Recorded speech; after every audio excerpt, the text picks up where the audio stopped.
I'd like to start by saying my specialty is structure. The structure.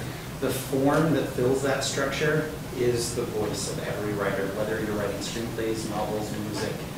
So I can make some recommendations on form, but those are not going to be nearly as impactful as your instincts as writers and things like that, because you are creating that form.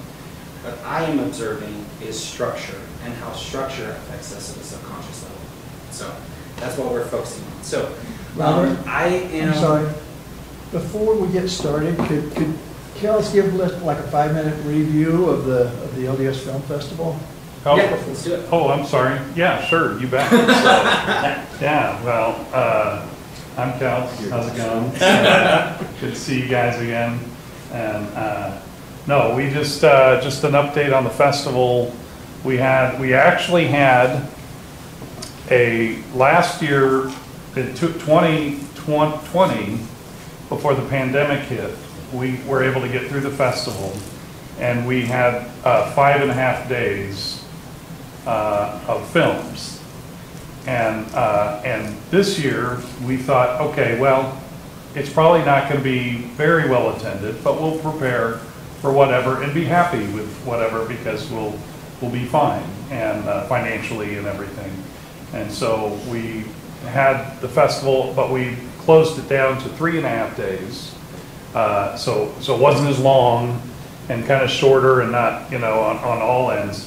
And we actually did better in attendance this year than we did last year, to kind of give you a... These were live attendance. Yeah, live attendance. And that was kind of a big thing, was that we had the festival, we did way better. Yeah, at the Sierra Theater, which is beautiful because the theaters are big, and so you can do, you can have, there's 750 seats, so, a Cinemark is 225. So if you spaced them out, you could fill as much as you would at a Cinemark, which is kind of nice. And so, but every showing just seemed to feel, at first during the showing, it just seemed to feel like more, like even the short films at 10 in the morning, which usually don't get very full, were still actually well attended, which I was very impressed by.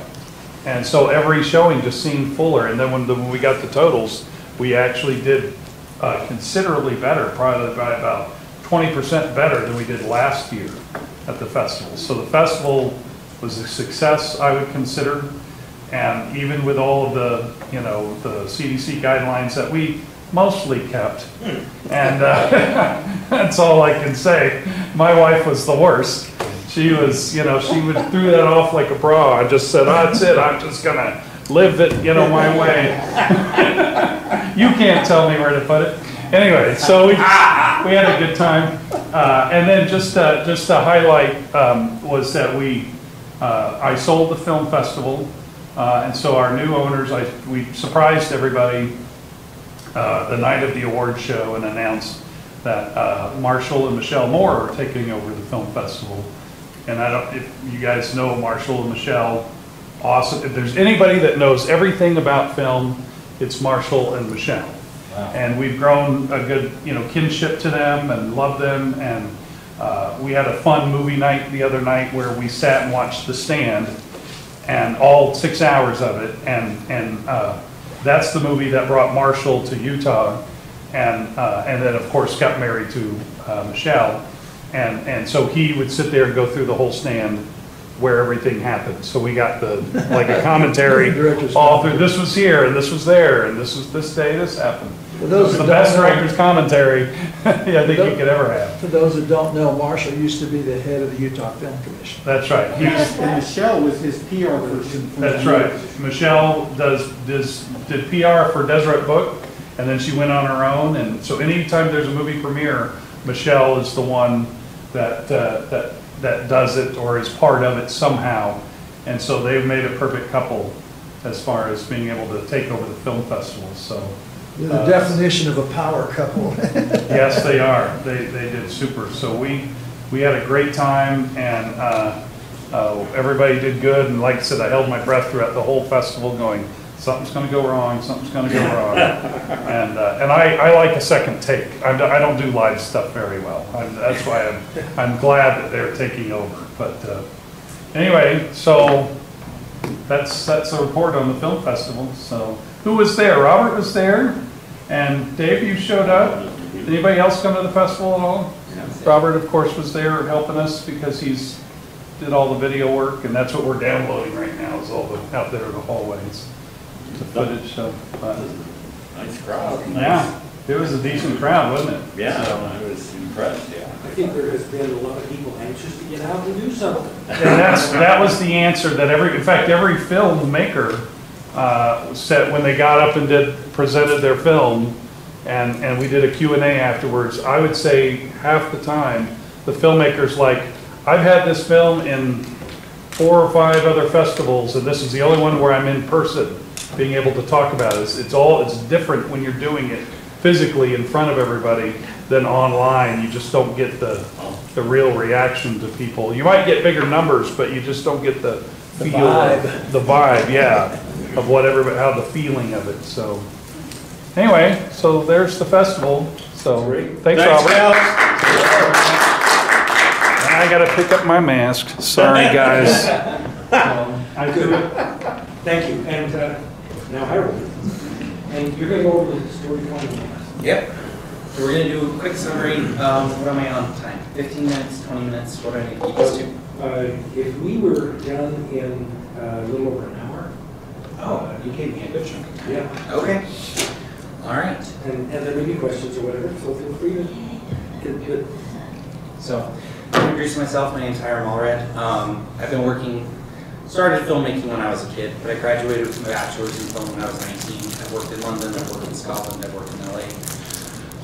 I specialize in structural analysis, and it's the Farmer model for narrative analysis is its official term. And it's been 40 years in development. There's a textbook about to be published on it. I'll be published in that book. I'm one of only 3 or 4 people in the world that's actually certified to teach it, and I love doing it.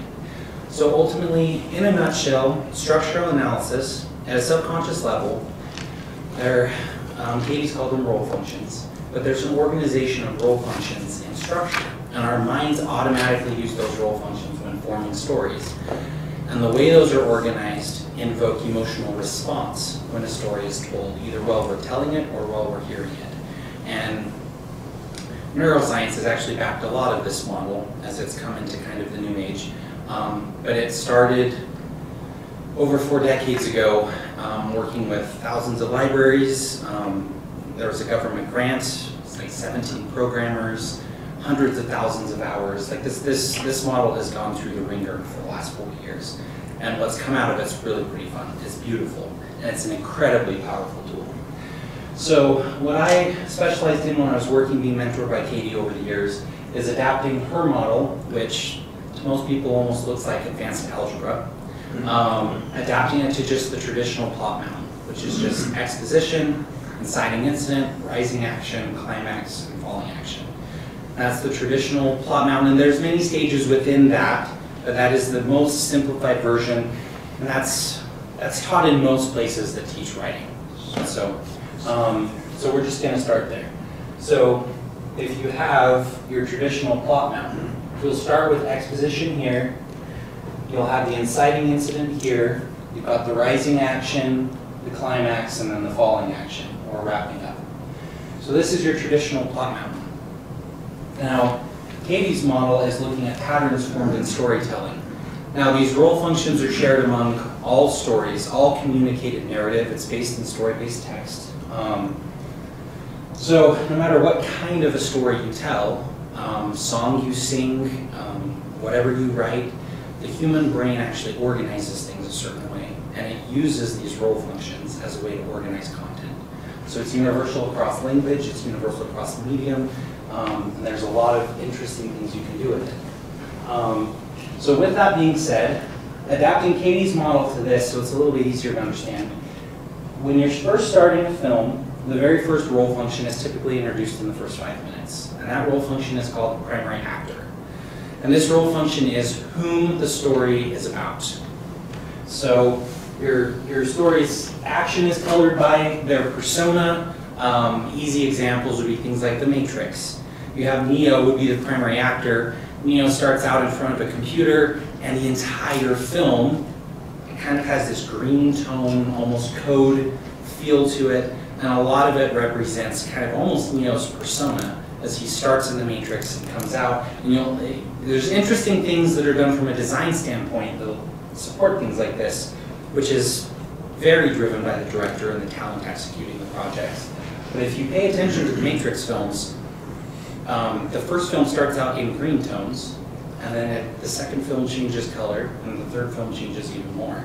So you have some interesting things happening stylistically in post-production for this. So first role function is primary actor. This is established during the exposition of any story. Who it's about. Inciting incident is huge. So statistically, I want to say it's like 97.8. I can back that number. Looking at tens of thousands of films across the entire planet, films, books, all kinds of narratives, over 97% of them failed if they did not have an inciting incident or if it was too late emerging. So just statistically, your inciting incident is a very, very, very powerful, it's a very powerful tool to understand. If you're missing it, potentially you're in a lot of trouble structurally.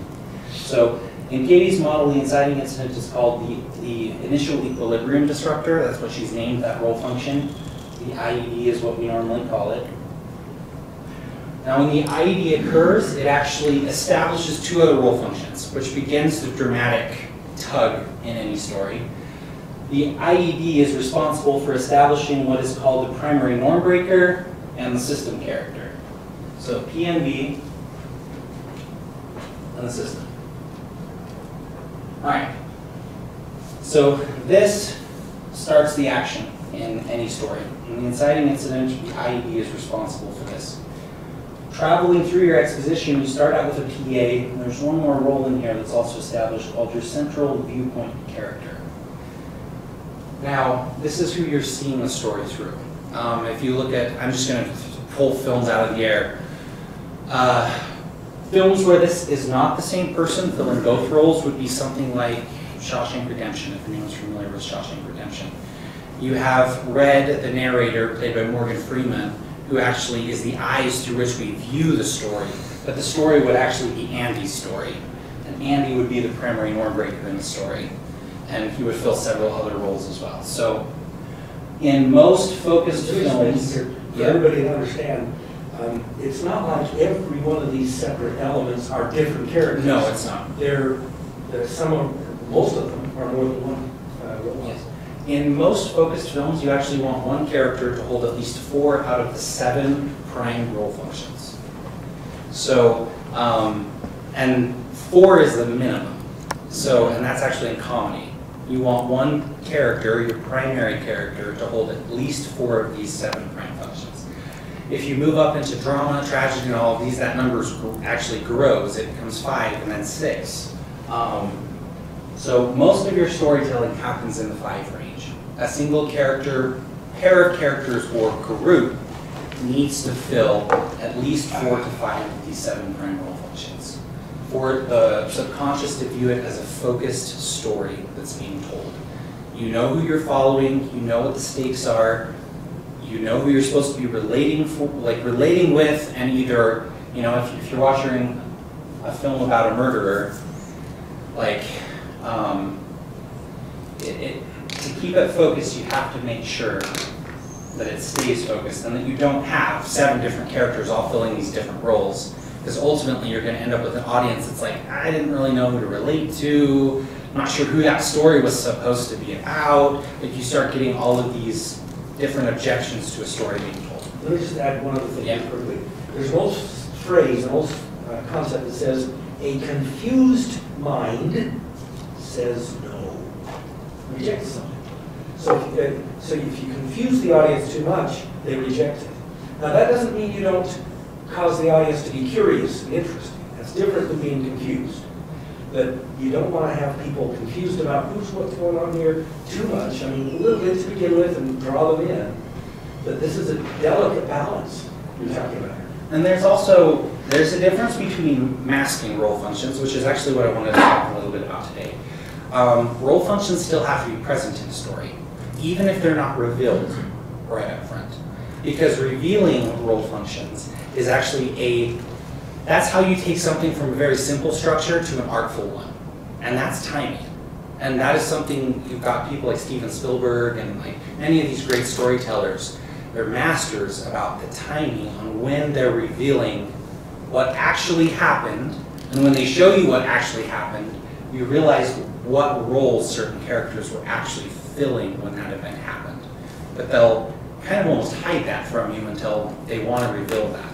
And that is brilliant for creating tension. It's really good for creating twist endings. There's all kinds of fun you can have with that.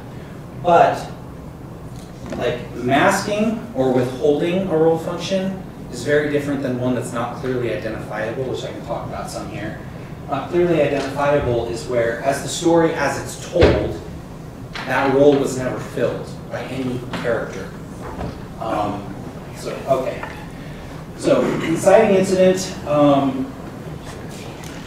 Most stories that I come across where I'm working, you can trace a huge percentage of most stories' issues to their inciting incident. Because that inciting incident is responsible for establishing the stakes for the entire story moving forward. And it establishes who your primary norm breaker is and who your system is. Those two role functions is where the majority of the drama is going to happen for this entire story. That's when the story starts.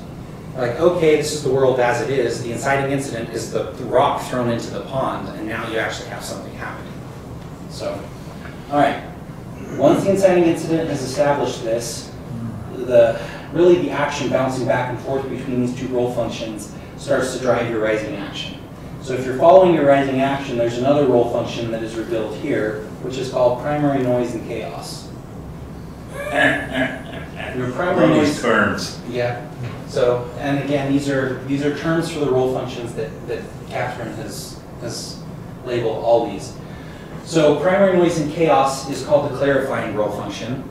And what it's actually designed for, there's some really cool patterns depending on who fills this role function that start to emerge in different forms of story.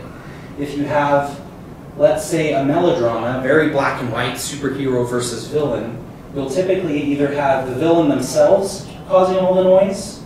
So the inciting incident will happen, you'll find out who the hero is going to be, you'll find out who the villain is going to be. Up here is the system. But the system will also hold primary noise and chaos, or their direct minions, their armies, their henchmen, their whatever, will fill this. So that relationship here creates a very black and white feel in the story. Very black and white. Good versus evil, dark versus light. And it's because you have your norm breaker, protagonist, antagonist, depending on the type of story, they're reacting constantly to whatever is happening to them. Now, if you want to create an internal struggle, which is great for more depth in the character arc, you'll actually have your primary norm breaker share this role function. And it creates Say that again. Right. Share what? Share the primary noise and chaos. Oh, okay. Say this with premise. If you want to. If you want to encourage kind of almost internal struggle for your main character, you want to have them actually cause some of the noise and chaos in the own film. I'm going to pull up Matrix again just because it's a common one. Are we all pretty familiar with the Matrix, the original one? Mm-hmm. Is that a good one to just pull up out of the hat? Okay. So you would think that the Matrix is extremely melodramatic, which it is because you have your agents represented as the system character, particularly Agent Smith, and then you have all these other sub-agents kind of aligned with that system. And Agent Smith and these other agents are definitely part of the noise and chaos. But there's an interesting element there. Neo shares that noise and chaos.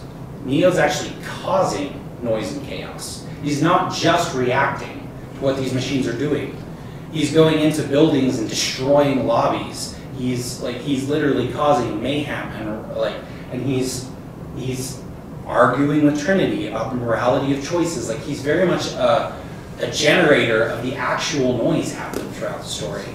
And because he's sharing that role, what happens, that role helps us clarify who Neo is as a person. So we're seeing Neo's doubts. We're seeing like him questioning whether or not, you know, the one because it's Matrix, but him sharing that primary noise and chaos is actually helping clarify who he is as a hero. So that is one of the main reasons, primary noise and chaos. Now in a more traditional superhero film, Keep in mind on a big screen. your hero knows they're right, they don't doubt themselves, and they've just got an enemy that's in front of them, and they've got to get through this enemy to get to the goal. So it's very black and white. And normally in most traditional superhero films, very melodramatic, very black and white. Your primary Normbreaker will not share this hardly at all. It will be them fighting armies, them fighting minions, them fighting the actual system character. That will be the noise and chaos. And so it's comparing them directly against the system is how we're defining who they are as a hero, versus comparing them against their own doubts. So some really fun things with primary noise and chaos. And then you come up here to the climax, and the climax in the story is where the hero role function emerges. And the hero role function, like I could probably take a whole class focusing on every single one of these roles. Now, you also have a safe character in here. It becomes very important for age-specific and many other reasons. What do you call him? The safe character. Okay. So that's another role function in here. But your 7 prime role functions, you've got your primary actor, central viewpoint character, primary Normbreaker, the initial equilibrium disruptor, the system character, primary noise and chaos, and the hero function, and the safe character. Those are your prime role functions. You do have like role functions within these where you've got role functions that will be aligned with the system, role functions that will be aligned with the primary Normbreaker. These would be your tertiary characters or second level characters. Star Wars: A New Hope, you would have Han Solo and Princess Leia and all of these other characters aligned with your hero. Stormtroopers and things like that would be a tertiary role aligned with Vader, aligned with the Empire. System. Yes, aligned with the system character. So you have these sub-roles in there, and there's quite a few of those actually. But really when you're looking at structure, you always start with your 7 prime role functions. Make sure they're solid, and then you move from there. So for emotional response, which is where this gets really exciting, the way these interact, who wins, who loses, will actually determine how the audience feels about the story that just got told. If you've got a story where your system character wins, and I'm just going to put the audience up here, we're watching. So you've got the audience, which is us, initial up there. So if the system wins, the primary Normbreaker loses, normally the Normbreaker will also hold the role function, but the role function at the hero function also loses. So you've got a loss at primary Normbreaker, a loss at the hero function, and a win at the system, and you've got a loss up here at the audience. Like, we're not feeling super great about how this just ended. Our main character has just been killed off. You're looking at an emotional response to tragedy. And there's several other very dominant patterns that are always associated with a tragedy. I just gave you like the most basic. But it's based on wins and losses on how these role functions are interacting with each other.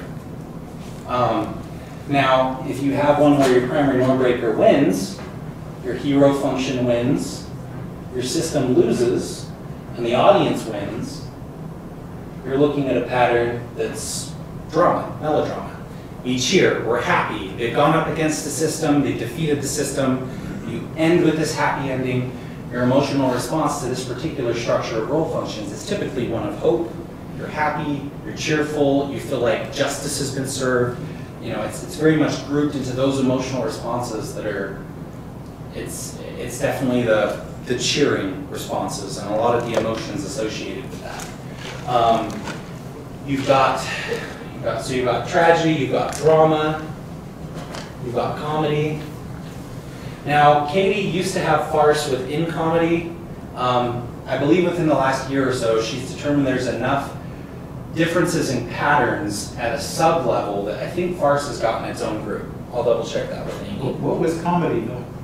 So comedy is where everybody wins. You have a win at the system, you have a win down here, you have a win here, you have a win here.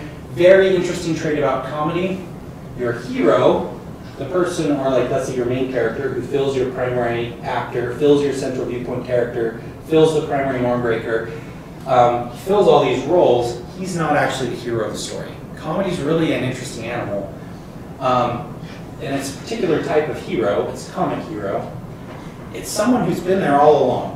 They've been there the whole story. They're normally in the background, somebody's mom, a mailman, some random person that's always there, always in the action, and you have this mess at the end and no one knows how it's going to be resolved, and it's a piece of information that has kept everybody fighting with each other that this one random character has had the whole time, that they just forfeit at the end, and suddenly, okay, I guess we're okay. I guess I'm not really your blood-related, person. We can get married or this or that, like whatever the stakes are, right?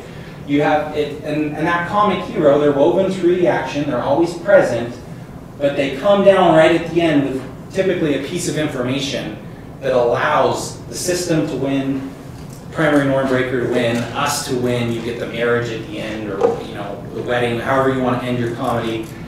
But it's really interesting. In a drama, your hero will always be your primary norm breaker, will always hold the hero function in a drama. So you've got, in tragedy, it will always be the norm breaker, and the hero role function will always be the same character. So again, these are patterns. And that's really what I specialize in, is watching for patterns and understanding what they actually mean at a subconscious level. Can you break patterns? Yes. That's what things get very fun. But you need to break them knowing what you're doing. Let's say having a late emerging inciting incident. Let's say instead of having it in a film, it typically needs to happen in the first 17 pages to be an effective film. Let's say we're going to push that back to page 40, right? 40 minutes into a film, you're technically breaking a rule there. Now, to break that rule properly, what you'd want to do is mask that inciting incident until page 40 or 60 or 90 at the climax, wherever you're at. But that inciting incident still has to have happened, and the rest of the story has to move in relation to that event having actually happened. And what you're doing is you're masking the details that determine who's responsible for the event. But you still have to have the story revolving around that event through the entire narrative, as though that event happened. We just haven't showed the audience exactly how that event happened. So breaking the rules would be, like masking an inciting incident is a great example of breaking the rules. And if it's done right, it's very powerful.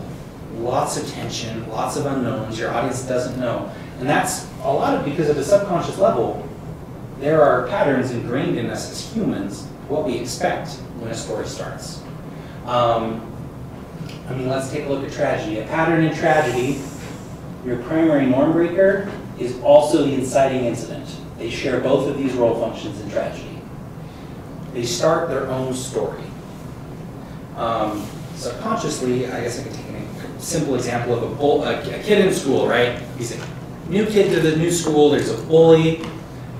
He doesn't like this bully, and so he decides to pick up a rock and throw it at this bully's head. Okay, if that bully comes over and punches the crap out of him, how do we feel about that? He picked up the rock himself, and he picked a fight he couldn't win. Okay? We kind of expect this outcome. He's going to get pummeled, and he kind of picked a fight he couldn't win, so he had it coming a little bit. So you've got, in tragedy, it's interesting because it's normally, your tragic hero is someone with noble intentions who is blind to certain information.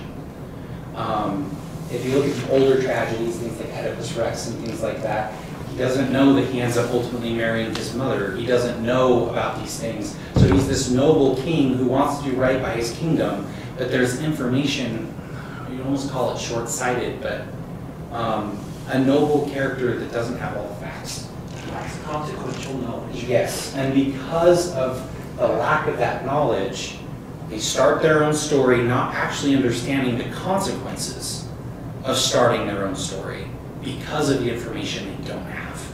And then how you play it being unfolded to the audience, as to the audience understanding the consequences before it's later understood By the character themselves, That yes. becomes the dramatic tension kind of thing. Yeah. You mentioned earlier, audience wins or audience loses. Yes, or battered. Battered is also in here as another pattern. Okay, when you speak of audience wins, that would be audience desires, audience expectations, audience's hopes. Yes, and there's a couple layers to that too. Katie is very specific about this. You have our worlds, our audience, who we are now, but you also have the audience for which the work was originally written.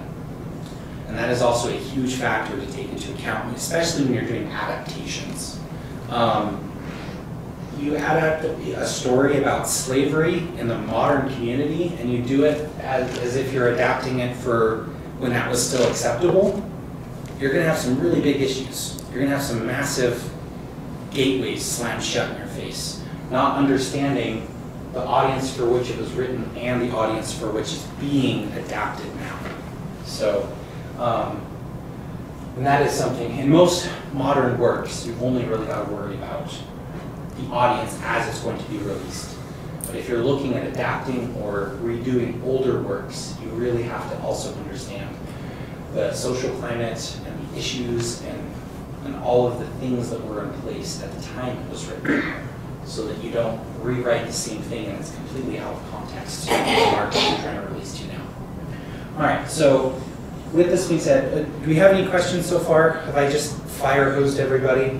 Amy's covered some of this before, but I know it's probably been a year. This is vastly better and more, and makes more sense than anything over several semesters that was taught. I was there about screenwriting. So ultimately, I'm literally just touching. Wait, which instructors are you slamming by saying that? So, that's what I want to know, because I'm having flashbacks too. The historic audience versus the current audience. Shakespeare holds up pretty well. I think that's it. Yes, he does. And even with modern audiences, Yeah. which would tend to violate your rule. Yes. So, well, you have certain stories the way they're told. They manage to transcend time. Ultimately, I think a lot of it has to do with the issues that story is addressing what is being told, and what's changing in the society to which that story is being told to over and over again. If you actually look at Shakespeare, some of his works are not very popular now. And then other of his works have been popular the whole time. They continue to put them on, continue to redo them over and over and over again. And then you'll have groups of his plays that did very well when Shakespeare originally released them, that are hardly ever produced anymore because they don't get very wide viewership. Yep. So There was a Reader's Digest thing of an English teacher in high school who said that there was an athlete who really objected to having to do with, to write a paper about Hamlet. And his objection was, when he finally turns his paper in, this is just awful, it's foolish, it's stupid, it's full of a lot of cliches. That's where the cliches came from. the origin of the cliches. Yeah. Does the bad guy, or whatever you call it, always set up the system? So that's interesting. You have antagonists and protagonists, which is a huge topic among writers. Huge topic. So this is really interesting. Role functions are neutral. So they perform a function within the structure of the story. But depending on the configuration of the role functions, you'll actually create an antagonist or you'll create a protagonist. So let's take satire for an example. Satire, you have some very specific patterns that emerge for satire. Satire is one of the most focused forms of storytelling. It's a very powerful storytelling model. Tragedy is the next one for focus. In a tragedy, 6 out of 7 primary functions can only help in one character. Unheard of. Satire comes close typically with 5 or 6 every single time.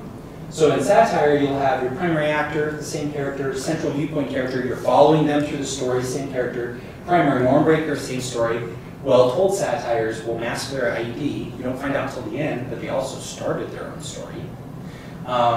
And then the system is actually typically held by satires are normally written to expose problems with a system we recognize. It could be a legal system, it could be a social injustice that's going on. Satires are very specifically written to demonstrate the weakness in a system that the person writing that wants changed. Katie loves the term. She says a satirist always dirties themselves by writing satire on their way to achieving a noble purpose. Most satirical writers want positive change in society. But to get there, they're basically blatantly slamming on the head what the problem is and throwing it out there so everyone has to look at it. Most people don't like having to look at things that they've conveniently ignored for as long as possible. So, now in satire, you have duality, which is huge in satire. Also pattern in farce, but farce has other patterns that separate it. So duality in this, you don't find out. Your system is typically always part of our world. Like I said, it could be a law enforcement agent, it could be a judge, it could be a meter maid, it could be someone who owns the corporation that you're trying to think, you know, corporate America, et cetera, et cetera, et cetera. But an easy one will be a murderer. This is a really fun one. So you mask the fact, what starts this whole story is someone gets murdered, right? You start out with this main character, and you're seeing it through their eyes, and they're just a bystander. They live in maybe the same neighborhood. It was their neighbor that got murdered. They're like, and like maybe they saw something, and they think it's relevant, and they don't want this murderer loose. And so you're following through the story with them, and they get involved with the investigation, and they're feeding some good information to the police officers, help them catch this murderer, and another person gets murdered, and this is getting more and more involved, and you're following it through with this character because they've masked who actually started the story, who actually murdered someone and continues to murder someone. You don't find out until the very end that you've been following through the murderer's eyes the entire frickin' time, and they end up typically murdering the police officer, the detective, or whoever's trying to catch him, and they get away with it. You mean the primary character was Yes. the murderer? Yes, so Yes. you get an antagonist in a Agatha situation. Christie did that in her. So, a fantastic example of this. So, satire is a bit of a niche audience. It's not going to be a blockbuster, but if a well-done satire is done, it will typically get very good critical acclaim. So, has anyone seen The Secret Window with Johnny Depp? Beautiful for cinematography, but it's an excellently told satire. Very dark. Secret Window. The Secret Window with Johnny Depp. I'll have to look. I love that film. Like, I hate that film, but I love that film. I hate that film because structurally that's what it's designed to do. That whole point of that film is to outline how these stupid inadequacies in our law enforcement system lead to someone literally being able to kill anyone they don't like and completely get away with it. So, spoilers, for those of you who don't watch it, he buries them in his cornfield. So anyway, but for your audience, you're following this character, expecting them, they're helping the investigation, you're expecting them to kind of be this hero character that's like the linchpin to catching this murderer and kind of restabilizing their neighborhood and creating a safe environment for themselves. And you find out that, like, and it's this duality that I mentioned, it's this dark side, because of the way the narrative's been told, because they've masked that inciting incident until they reveal at the end. That inciting incident still happened. Someone still got murdered. Because someone got murdered, the system shows up. You've got the cops and everyone else. You've got them down here breaking norms, kind of inserting themselves into an investigation and being more helpful than most citizens could be. So you've got this norm breaker in the system playing in there. And then right at the end, the audience, you find out, well, crap, they murdered them, and they murdered this person, and they murdered this person, and ultimately they murdered the system. And nobody is wiser. So, Do audiences like that? That they've been basically duped through the whole some movie? audiences absolutely love it. That's So what it I'm is saying. a niche. A well-told satire can be very successful if you know what to expect. Right. Would Sixth Sense be in that kind of category? Sixth Sense is another. It's not a satire. It's not a satire, Yeah, but it's not it's a satire. very similar thing. If you look at it, like I'm talking about masking role functions. Yeah. When you create these well-crafted reveals at the end of stories, The whole story has been happening related to those role functions being Right. present and being active, but they don't show you exactly how that role function is executed until they want to. And that's where masking these role functions gets really fun. And that's really kind of, you start to dive into the art of telling stories. The art of filmmaking is really understanding, like, because you'll have films that are very well received that are very simple. You show them your exposition, you show them your inciting incident, you show them, like, you establish system and norms, you show them your primary noise and chaos, you show them the climax, boom. You have drama. And just so you know, drama, if you want to catch a wide audience, make a drama. Right and wrong, black and white, light and dark, huge audience range from little kids all the way up to adults. Star Wars. Star Wars, fantastic example. Harry Potter, another fantastic example. You've got primary noise and chaos is fun because you'll, like, the difference between, and Katie calls them gateways, and there's a lot of them, melodramas versus what Katie calls a more traditional drama. Melodramas would be superhero films. More classic, kind of like your older Superman films and things like that, because they've morphed a little bit in the last decade or two. Your classic superhero films is, you have a villain, you have a hero, the villain starts the story, the hero combats him, the hero wins and saves the day. Very classic melodrama. The hero doesn't really come into primary noise and chaos much. It's the villain stomping on buildings with their giant robot. It's the villain doing these things. And the hero, yes, becomes a part of the action, but they're not causing the noise and chaos. They're combating the noise and chaos. Very melodramatic. You look at Pixar, there's a humanizing aspect where I mentioned sharing primary noise and chaos in a drama, where your norm breaker actually shares this role with the system. You look at, like, The Incredibles, Pixar did The Incredibles, or most of our modern ones, like Marvel and most of these newer ones.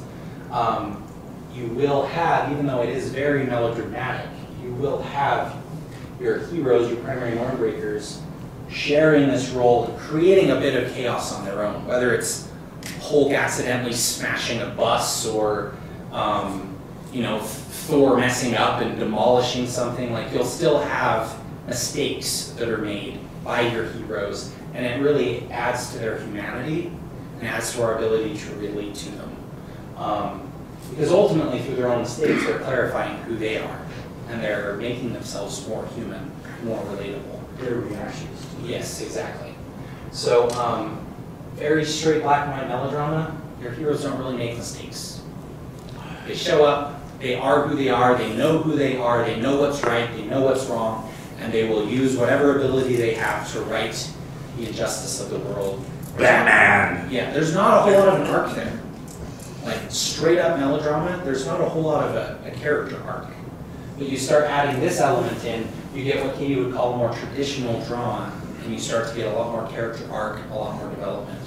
So, You notice that in the superhero movies, when they get to sequels and stuff, that's when you do start to see their Superman. When you go to Superman 1, Superman 2, you start to see some weakness and you know, some challenge that he's, so it's not perfectly, you know, the hero that he always is. You see, and you know, they all seem to fall in that line. But yeah, I can tell Marvel has really changed that. They have pushed that boundary, yeah. yeah. Marvel has very much pushed that very classic black and white superhero to a much more human superhero, flawed superhero. But that's a very good move on their part, because a flawed hero is actually far more appealing than a very cut and dried hero. Well, we relate to them because we're all kind of flawed. Yeah. At least I'm talking about myself here. Yeah. Now, Doug. And with the audience, one of the key big things that keeps the audience glued to the screen is audience, after just a few minutes even, starts to say, oh, I hope this happens. And, oh, I fear that might happen. Those two things, hope and fear, in the minds of the audience, are what keep the audience wanting to watch. Yeah. So address how. Yeah. So your inciting incident establishes hopes and fears.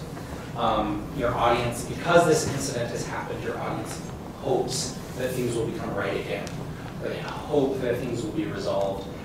And depending on how you execute that inciting incident, they may also fear that because of that inciting incident, things may not be resolved. Lord of the Rings, it's like you hope that Frodo's going to destroy the ring, but you fear that Sauron is going to take over all of Middle-earth. So you have, that's ultimately what you're talking about.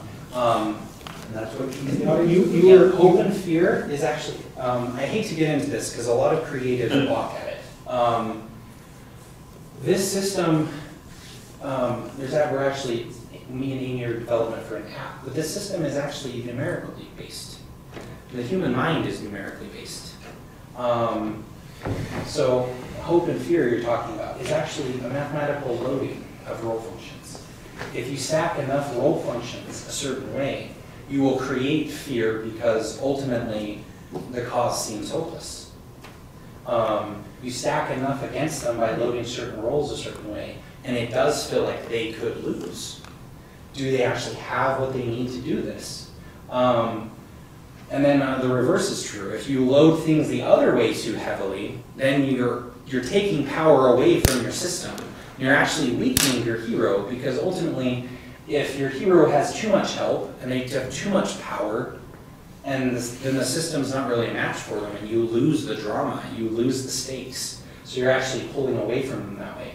So it's really fun and really interesting to start looking at just patterns that the mind creates and understanding what those patterns mean for us emotionally. And how threatening you mentioned farce.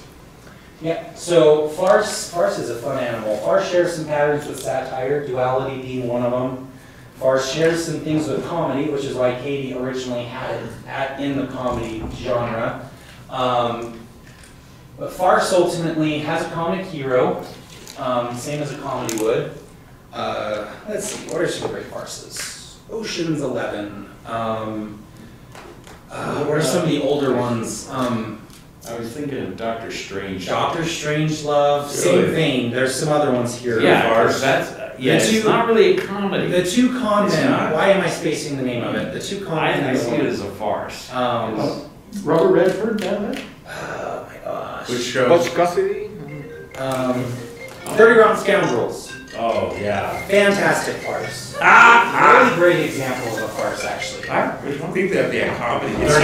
Dirty It's Rotten kind of a Scoundrels. it's a subcategory. Farce is a subcategory of comedy. It has been, honestly, for most of Katie's work. For 30 plus years of the 40 years this model's been in But development. now it's its own category. In the last couple of year or two, Katie's realized that there's some very distinct patterns that are present in farce that are absent in comedy. So one of those patterns would be focus, number of role functions held, and duality. When you look at farces, it's really interesting. You're either looking at a person with two faces, or you're looking at multiple people, either a team of people or at least a pair of people at the very least. That duality is something you don't see in traditional comedy ever. Mm-hmm. So, and it creates this very farcical feeling when it's almost like this rogue element. You've got like, let's say, and this is fun, you've got two people holding the primary norm breaking role function in a farce. Two separate people, both sharing that role function. Okay, well, what happens if one of them is responsible for starting the story? What happens if one of them actually does something stupid and gets this whole ball rolling? It's like, well, okay, well, there's two of them sharing the role. One of them started the story, so is this going to end poorly because they started their own action? Or is this going to be okay because one of them is kind of just an innocent bystander? Like, you start to get kind of these weird, interesting things, and other patterns emerge as a cause of this duality. And those other patterns emerging because of the duality are things that are totally absent in traditional classic comedy. So it actually, like I said, comedy and farce are very tightly woven. They share the same comic hero role function. They share several other similarities. Farces typically have, it's like borderline 4 to 5 loadings, and comedy only has 4. So farce actually is a little bit more focused than classic comedy. Stakes are typically just like a little bit higher. when I say stakes, like our investment in the action, even if it's like, oh my gosh, I can't believe I'm like, I see this coming, I don't want this to happen, and it happens anyway. It'd be like The Office, so. Yeah, I so. feel that. So farce is a really interesting one. I love farce because farce is extremely complex. You look at well-executed farces, I think it takes some of the most talented storytellers to execute a farce well. Because there are just so many mistakes you can make that just totally unwind a farce, and people are like, not really sure I want to ever watch that a second time. But a well-executed one, you just go back over and over and over again. Rolling the peen, so to speak. All right. So, any questions? Well, I've fire hosed you guys. I understand that. Is Lord of the Rings then really a tragedy because the system is destroyed So, and the heroes leaves us? yeah, so in a tragedy, your system actually wins. Ah, So, Lord of the Rings, very simply put, a very dominant pattern in all drama and or melodrama is your primary norm breaker can never start their own action. Like, if they do, you change at a structural level and it becomes a different kind of story. So, if you're looking at Lord of the Rings, so this is Katie's model, by the way. People will call it the ice cream cone and the story cone and all kinds of things, but this is Katie's model if you're doing it using her model instead of following the plot mountain. So you've got your primary actor here, oops, central viewpoint character here, primary norm breaker here, noise and chaos, IED here, state character here, system here, we've got a hero function here. So this is her model here. If you take Lord of the Rings, very simply put, Gandalf is the inciting incident. You have, well, let's see. Let's take a look at Lord of the Rings. So you got the Hobbit, where Gandalf is the IED for the Hobbit. So let's take a look at Lord of the Rings. You have Bilbo disappears, and you have the race coming. Excuse me, Brian. Yeah. We're running out of time. We haven't talked about Oh. Rattlesnake Road yet. Yeah. So All right. can we start to apply that? Absolutely. yeah, All right. So long story short, Lord of the Rings. yeah. Frodo's not responsible for starting his own story. Someone else starts the story. Frodo and Sam go on this long journey. They have all these friends to help them because the system is so overpowered. Armies of orcs, wizards, etc. System goes down. You have a win at the primary normbreaker, a win at the hero function. System loses and the audience wins. That structure is traditional drama or melodrama. And then, like I said, melodrama has other sub-patterns in it. So melodrama is still drama, but it's got some additional patterns layering in that kind of focus it to be more of a straight-up melodrama. Ooh, marker down. Okay, let's look at Rattlesnake Road. All right, so I looked at Rattlesnake Road in 2017, did a write-up then, and then I looked at the 2019, was it June 2019 is the draft I think I got? Yeah. Okay, so I got a 2019 draft of it, and a lot has changed actually. Some things are working against itself a little bit, and some things actually improved quite a bit. So this is going to be real interesting. All right, if I'm looking at Rattlesnake Road, just very quickly, structurally, your role functions are present, starting after about page 50. So that's a compliment, and that's like a huge red flag, all at the same time. So I think your story wants the fire or something related to Mac starting the story. You start out the action with fire and Mac losing his house and his wife and things like that. And then you have Dakota hearing that Mac's health is declining. Dakota chooses to go stay with him. I think in the original, I almost want to say his dad sends him to Mac's because he's like misbehaving and he's worried he's going to go back to jail and things like that. That's a good one. So that's structurally, that's actually a very huge difference there. One is Dakota choosing to start his own action. The other is Dakota kind of being pushed into the action, which is a really good thing to actually recognize there. But you had an inciting incident pretty early on because Dakota is forced into the situation in your 2017 version. In your newer version, that event that starts the action for Dakota would be the inciting incident, or as Katie calls it, the initial equilibrium disruption. That actually gets pushed really far because you don't actually know who your system character is until after page 50. And that the job, the role function of the inciting incident is to establish very early on who the system is and who the norm breaker is. That's its point and its purpose structurally for our mind. So what you're running into with your newer version, your newer draft, is it feels very slow up until around page 50 when Dakota actually becomes part of the action. I think it's, I want to say like page 54 is Mac's funeral. And then I think you have Monroe come to him and tell him, like, you have an obligation to serve justice for Mac. You've been chosen, so to speak. I think that happens right in there, 54, 55. That's really Dakota's inciting incident. Because for most of the story up to that, he's just tagging along while Mac is making all these choices. Stop here, they owe me money. Go buy groceries, do this, do that. So you're following Mac along through this whole time. Now Dakota's still your viewpoint character. But Dakota is not making any major movement. Like his actions aren't actually directly affecting very much at all until after page 50. So are you saying the inciting incident is when Dakota starts investigating the lawsuit? That's when your system character is established. Okay. So what happens is like when your system character comes in, that's a really easy way to tag, okay, an inciting incident of some kind just happened. Because now I know who my system is. So what happened that revealed who my system is? Because up to this point, who are they fighting against? Right. What is this struggle about? It's really just, what you have up until page 50 is you have Mac and Dakota sharing primary norm breaker. So you have Mac and Dakota down here. And then you have Mac and Dakota and probably, what's his name? The kid who ends up trying to kill Dakota, introduced at the campfire scene in the beginning.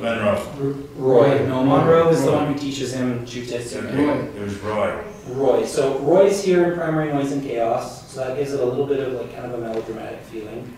Black and white, right and wrong, I'm fighting for my life. But you also have Mac and Dakota here too. Fighting with each other all the time, arguing about, do this, do that. I don't want to do this, do this, do that.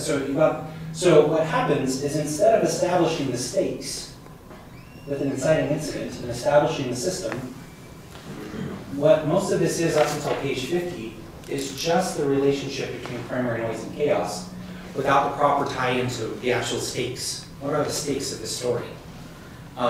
What's actually going on? What's important? One of the things we seem to be missing is that, in my mind, there's a metamorphosis of Dakota from being kind of a spoiled, maybe not spoiled, that's not the right word, from a misunderstood half-breed. It's a boy to that's taking a lot of crap. And his progression to the point where he recognizes Mac and appreciates him.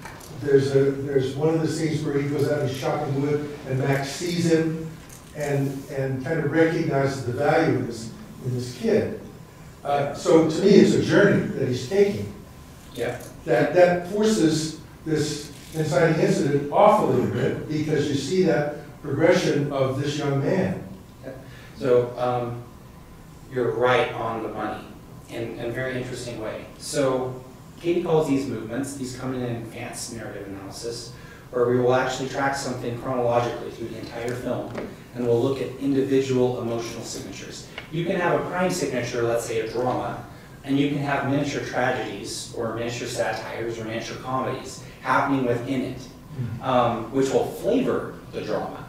So then you'll end up with a romantic drama, or a comical satire, or these other things. What they are is they're substructures with a very specific emotional response, sharing the same characters, executing a totally different story and a totally different emotional response.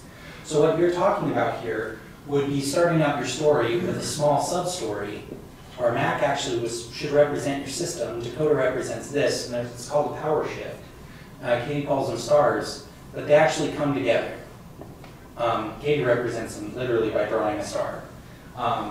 They come together and they move on as a unit. So because of the struggle, they unify and they move on. Great example of that would be, let's see, Toy Story 3, Wooden Buzz. Like Toy Story 3, everyone relatively have that in their head? I'm trying to think of like really popular ones. Wood and Buzz are fighting a lot in that, and then Wood and Buzz come together, and then Wood and Buzz together move on and end up taking on, was it Lotso, I think? So you have this little mini story where Wood and Buzz are at each other for a little bit. They don't agree with each other. Woody wants to go back. Buzz and everyone else wants to stay like at the daycare because it looks great, and you know you have like kind of this da-da-da-da. Woody ends up leaving. Woody kind of like so you have this. It's very interesting. But what you're looking at are sub movements. So for the growth, what's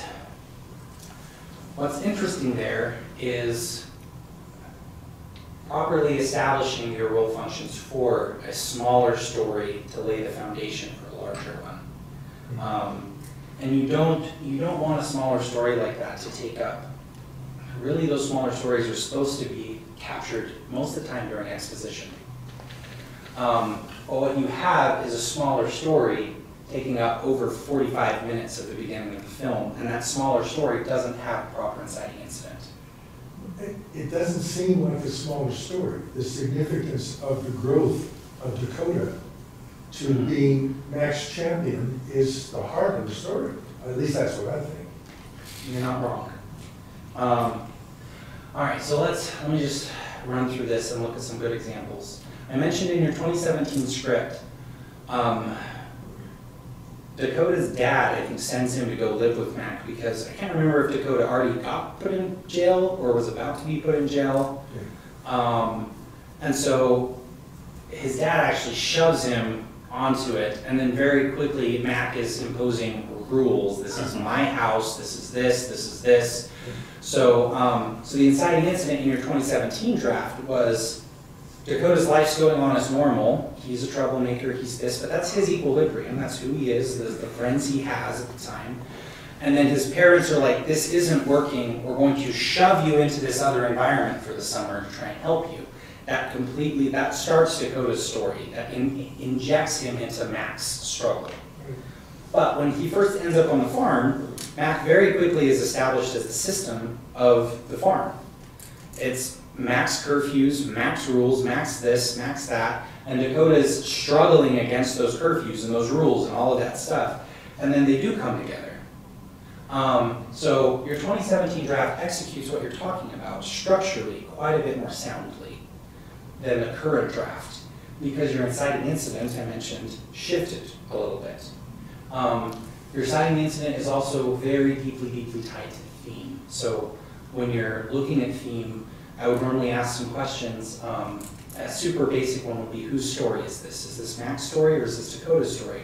But an even deeper question would be, are you trying to make a statement about like civil rights for Native Americans? Is that the point of this story? Are you trying to inspire young Native Americans to be more than they can be? You know, you've got a couple of different themes, and your theme actually shifted quite a bit from 2017 to 2019. And a lot of it is tied to the way the story starts between the two drafts. So, so yes, I mentioned you had some strong points in the 2017 version and some strong points in the newer version. Your 2017 version struggled establishing some key role functions, such as the system character. It did define them very well, very strongly. It was very scattered and split. You did that much better in the newer version. It's pretty cut and dried. You've got the insurance company, you've got the bank, you've got these very cut and dried system characters. You've got Roy aligned with them, they're using as their henchmen to do their bidding. So your role functions are a lot more clearly defined, but your late emerging IED, because you lost a couple things, I would say is probably your biggest weakness with your current draft. The story does not feel like it actually starts until right around the time of Mac's funeral, because that's when Dakota is actually pulled into the action and has to actually start making choices that affect anything. Here's a question for you then, and you mentioned once the idea of perhaps flashbacks sort of thing. Not in this script, but another script years back with another guy.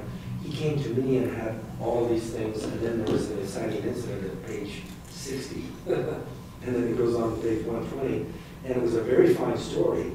But I said to him, start here, and then as these things unfold, flash back to here for a little exposition, flash back here as needed, maybe a third time as needed. But let it start where the exciting incident is, and then all this preparatory stuff you used to have. Let that just be in service of understanding. Yeah. Does that make? Yeah, that does make perfect sense. That could be a solution here, except I heard you talking about, like, he doesn't want to lose the arc. Yeah. He doesn't want to lose Dakota's arc, and he feels like that preliminary 45 pages is Dakota's arc. So there's structural changes you can execute that will actually force an arc. Force is a weird word. Structurally, it will create an arc in a very short period of time, emotionally. You don't need 45 pages to do that. You can, it's a little bit almost built on first impressions. You can create attachment by doing very specific little structural things right at the beginning. Pixar does it beautifully. They'll start out a lot of their films with little tiny sub-stories that are not more than 5 minutes long that lay the foundation to jump into these much larger stories. Most of the time you almost don't think about them. When you look at them structurally, it's like very powerful what Pixar's chosen to do with those. So, okay. As an example, quickly, it's in Robert McKee's book Story, where he describes the story structure of Casablanca as, voted as best screenplay of all time.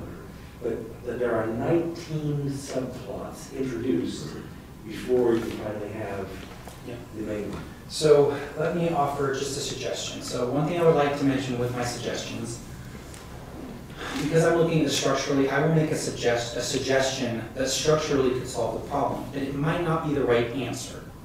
But what it's meant to do is get your brain rolling, because you guys have the content in your minds, you're close to the story, you're writing the story.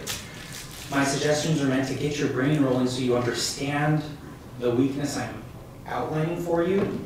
And I'm happy if you want to use my solution and just execute that in the writing. But most of the time, if you understand the problem, if I've done my job right and you understand the problem, you'll be able to come up with a very organic solution. That really most of the time will just jump out at you like, oh my gosh, it's like, I can't believe I didn't think about that before. So if I've done my job right, any recommendations I make to you, again, happy if you want to run with them, but they're really meant to get your mind rolling, to understand the weakness. If you understand the weakness, you have all the tools you guys need to solve it. So, so with that being said, recommendation. I would highly recommend that the reason Mac's health declines rapidly or suddenly needs to be a direct result of the lawsuit involving the system character. Something they've done, whether it's jeopardizing his home or putting a massive amount of stress on him. It could cause a stroke, it could cause something else. And this creates what's called a 1-2 punch, but they happen very quickly on the inciting incident. The system does something. Because the system did something, Mac's health dramatically declines. It could be a stroke, it could be a heart attack, it could be many things. And because of that, let's say Dakota's father's like, if Mac needs help, I'm putting you with him for the summer because you've been troublemaking. It seems that there is a touch of that in one of the scenes where the insurance man comes and wants to know where all of the money went that they paid to Mac. And Mac is saying, I never got any money. And obviously he's shook up by that incident, and he ends up kicking the guy out of the house. Correct me if I'm wrong, I think that doesn't happen until after page 30. Yeah, you're probably right. Yeah. So you're right, but I'm talking about like trying to take a late occurring inciting incident. Oh, move it. And like an example of how to draw that right to the front. And ideally in a film you want it in the first 10 minutes. The rule is you never want it more than 17 minutes in. you are creating a catastrophic mistake if you're starting a story more than 17 minutes in a traditional feature film. Statistically, the numbers become very dismal very quick. Everyone's like, I kind of liked it. Maybe I sat through the whole thing, but it was so slow. It took so long to get going. Very seldomly will the rest of the story shine enough for people to overlook a very slow start. So, one question, in Star Wars, is it where Luke comes back and he sees his aunts and his uncle have been killed? Yes. And that has to force him in a new direction. Yes, but that would actually be a 1-2 punch. You actually start with your characters responsible for inciting incident. The droids come down to Tatooine trying to escape. And if the droids hadn't fallen out of space, Vader would have never chased them. So But isn't Luke the primary actor? The yes, primary character? So but you're talking about the inciting incident. the inciting incident. Yeah, so yes, like his aunt and uncle getting killed and burned and all of that. Yeah. But the droids show up, and the droids actually disrupt Luke's life first. Oh, okay. He's farming, these droids show up, one of them runs away. He's like, oh my gosh, I'm gonna get in so much trouble, and he leaves to go chase down this droid. And then because these droids showed up, the Empire shows up and kills his family looking for these droids. Okay. So Vader's orders, Vader himself shares that inciting incident, but he's chasing the droids, and the droids and Vader are both woven through all the action. And that's something I don't think I've mentioned. There are very specific traits for every role function, very specific traits. And one that is always tied to the inciting incident is it has to be woven through the action. Numerically, it shares 1, 2, and 3. It shares, I don't know how you want to say it, data value. If you're looking at this, you have 1, 2, 3 on Katie's model. You got primary actor, primary norm breaker, hero function, 1, 2, 3. Numerically, when you look at this through a computer program and it's looking for patterns, the inciting incident, if it's executed well and well received, the pattern that always emerges is it has to be woven, it has to be present near the beginning, present during the action, during the conflict, during the rising action, and it has to be present during the resolution, during the hero moment. And that is a trait that is very important, that's often overlooked. Katie calls them disappearing inciting incidents, where something happens that disrupts the story, but then it vanishes and has nothing to do with the room. So the 3 was the hero, and then the other one was the primary norm breaker, and what was the other one? The third one. 1, 2, 3 is primary actor, primary norm breaker, and hero function. The numerical data are all linked to the inciting So incident. in Rattlesnake Road, is the inciting incident when Mac dies? Dakota's inciting incident, I would say yes, because when Mac dies, the system is fully clarified. Okay. It's not until Mac dies that And Dakota that's realizes. later in the script. That's like what is it? Page 54 is the film. Yeah, so Mac doesn't die till then, and that's So the we're almost inciting an hour incident. into the Yeah, film okay. before Dakota realizes, like, okay, who am I actually struggling against? Right, okay. So again, that recommendation I'm talking about is a way to allow that coming together for Mac and Dakota and allow that arc organically. But if you're threading in the inciting incident properly, you can move that all the way up to your first 10 pages, the first 10 minutes of your film, and you're not going to lose that arc. And I just want to say that, and he may be going up there rather reluctantly to take care of Mac. Yeah. But he may still have some feel that maybe he ought to take care of him. He doesn't have to be all of a sudden, I'm going to take care of my, care of Mac. He could have a difference, so we can still see his growth, his maturity, but at least he's got something he's feeling that he ought to do. In your 2017 draft, he doesn't want to go to Mac's. Mac's house is burned down. I think Mac's living in a trailer provided by the insurance company while they finalize this claim that they don't want to pay out on. And so he's just gotten in trouble with the police, and so his father's like, go stay with kind of Uncle Mac. Uncle Mac's the wrong term, but go stay with Uncle Mac for the summer to stay out of trouble. So his father actually shoves him on Mac, and he's like, I don't want to go live in a trailer all summer. Like, I had other plans. This is ridiculous. That was kind of the feeling I got, if I remember reading the script 4 years ago. So and then the moment he gets there, it gets even worse. Max got heard about his shenanigans, and so he's got curfew, and he's got all these different rules Dakota's got to follow, and things like that.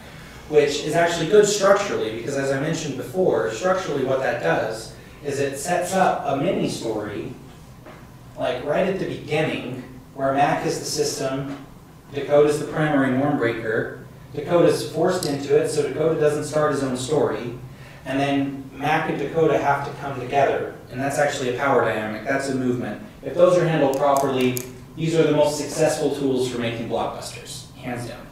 If you understand power and how to shift role functions, those power shifts, you can either create betrayals with them, you can create alignments with them, you can create marriages with them, alliances with them. Those shifts in power represent actually character arc. Interesting at a subconscious level. When the character is ready to advance, if they're strong enough to convince someone to join their cause, that's a sign of growth. And that growth is represented by that shift when someone does come to join their cause.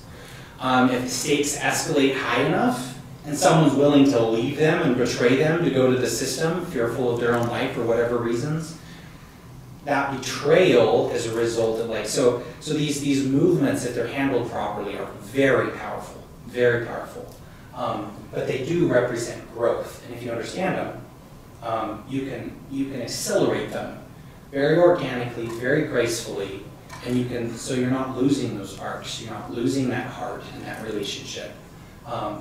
You're just shawing up the weaknesses you might be looking at right now. But I do think that he had some kind of a feel for Mac, maybe in the 2017 thing, where he had some attraction.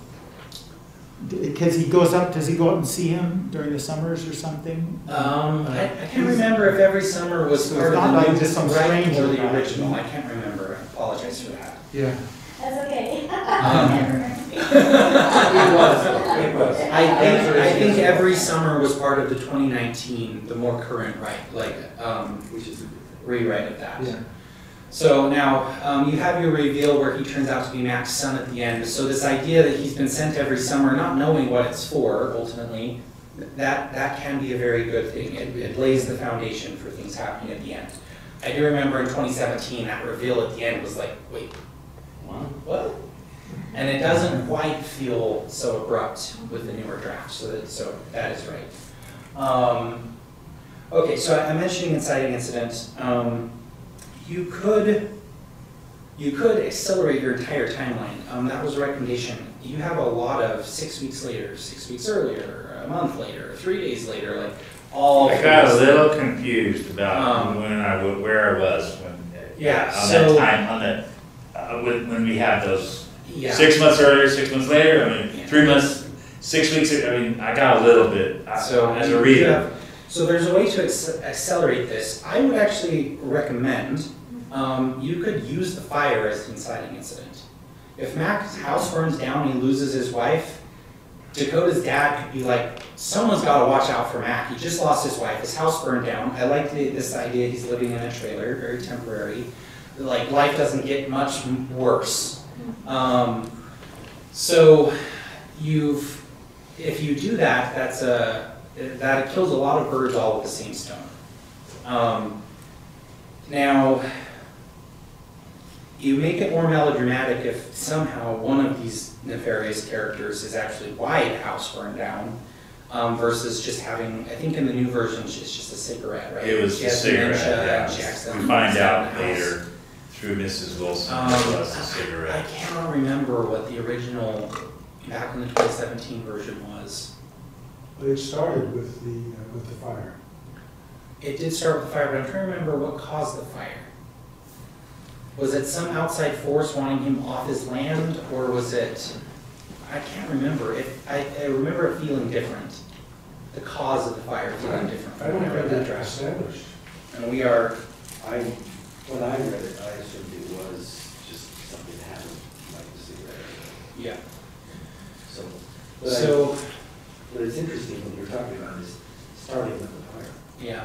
Now, if you do start with the fire, that is a great inciting incident, particularly because it would thrust Mac into a place where maybe he does need someone to go look out for him. He's living in a trailer instead of his own home. just lost his wife. You know, if he, I think in the original 2017 version, he's a vet from like the Vietnam War or something like that, the Gulf War, I can't remember. So tons of motivation to just like go look out for Mac. Like, even if you're just there, it's better than him being in a trailer by himself. But so I'm trying to think structurally. Structurally, you want to very quickly introduce your system character. Very quickly, very, very quickly.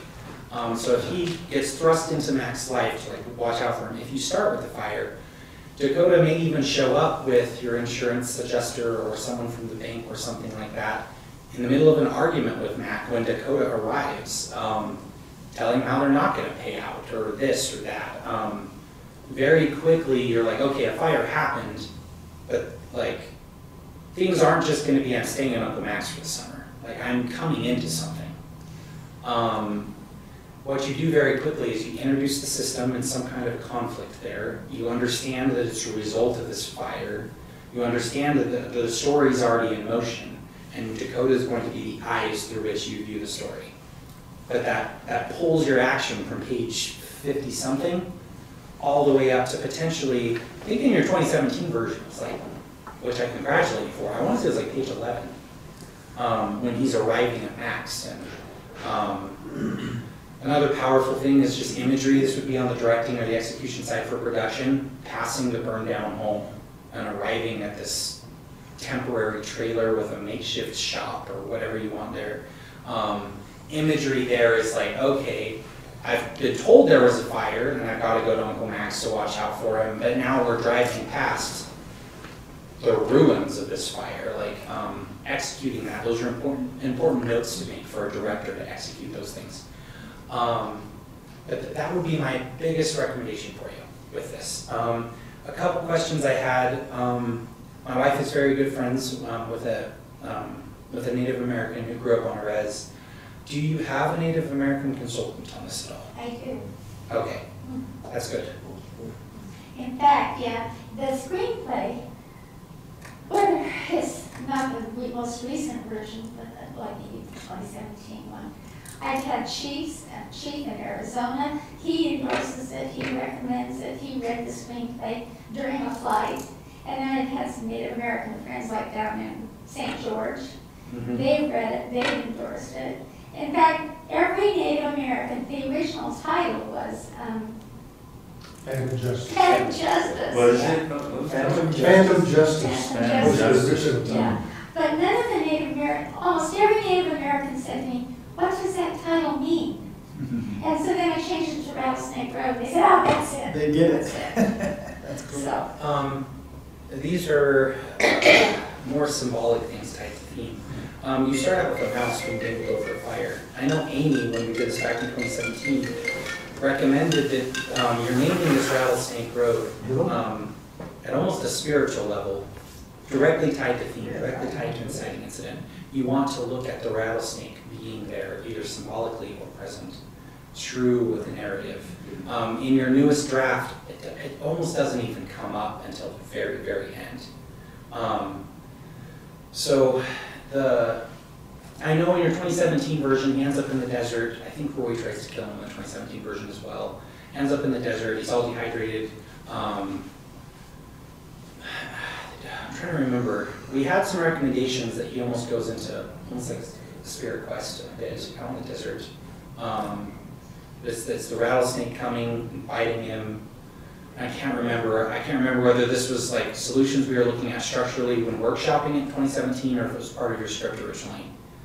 But it was this idea that the rattlesnake is there symbolically as almost like a herald to his past, a tie to who he is as a person, and that this journey down Rattlesnake Road for him, symbolically as well as figuratively, actually means something through the narrative of the story. So that would be a recommendation. Amy knocked it on the head talking about like, and it makes Dakota more of a norm breaker right immediately. But if this guy's dangling a rattlesnake, they're drunk, it's stupid, it's ridiculous, why are you playing with this dangerous animal? Dangling a rattlesnake over a fire, and Dakota chooses to save a rattlesnake? You have some really interesting stuff that starts happening at a subconscious level there. So that, again, just a consideration, again, just an idea to get wheels turning. But the recommendation is that if that symbology, whether it's bikers showing up with rattlesnakes on their backs, like part of what they wear, like finding ways to just bring that symbology into the action so that it's present through the action and it's part of the storytelling, almost a little bit like fate or the Great Spirit and their hand in what's happening. So that would be a recommendation there. Another one, I can't remember if it was in your 2017 version or if it was a recommendation made by Carla or Amy. Just imagery again, director, cinematographer would do this as B-roll. He's driving up this road to Mac's house or whatever and passes a rattlesnake coiled up on the side of the road. Really simple things. Weave that through. That snake needs to be present in some kind of a significant way if you're going to call it Rattlesnake Road. I know it does attack, there is a rattlesnake that does, when he's out in the field trying to fix something, there is a rattlesnake. Yeah, and I think he scares it off, and Mac's like, I thought you needed help or something like that. Stand still, don't move. Yeah. So that's another recommendation there. But does this help at all? Yes. We could dive into this for hours and hours and hours structurally, but the biggest nail to hit on the head today, I would recommend, is getting that inciting incident moved forward from like page 54. Bring that up into your first 10 to 15 pages. Bring it up. Establish your system early on. Establish that struggle. And then that's also more meaningful because Dakota's going to understand a little bit more what he's taking on when he does side with Mac and does choose to side with Mac, because he's been seeing that play out a little bit already. Let me raise a point and see how you can respond to this. European filmmakers for a while tried to make films, artsy films, about people who had no purpose. They're just sort of drifting around. Okay? They have since moved very radically in the other direction, including people that are at the Cannes Film Festival, that action starts right away, like the Dardenne brothers or ones of those. But the idea that we could somehow tell the story of a kid who's just sort of wandering around and doesn't know where he's going and what he's doing, and eventually he starts maturing and he comes into something, that's got the same problems as, not as bad, because their films ended up depressed clear at the end, you know.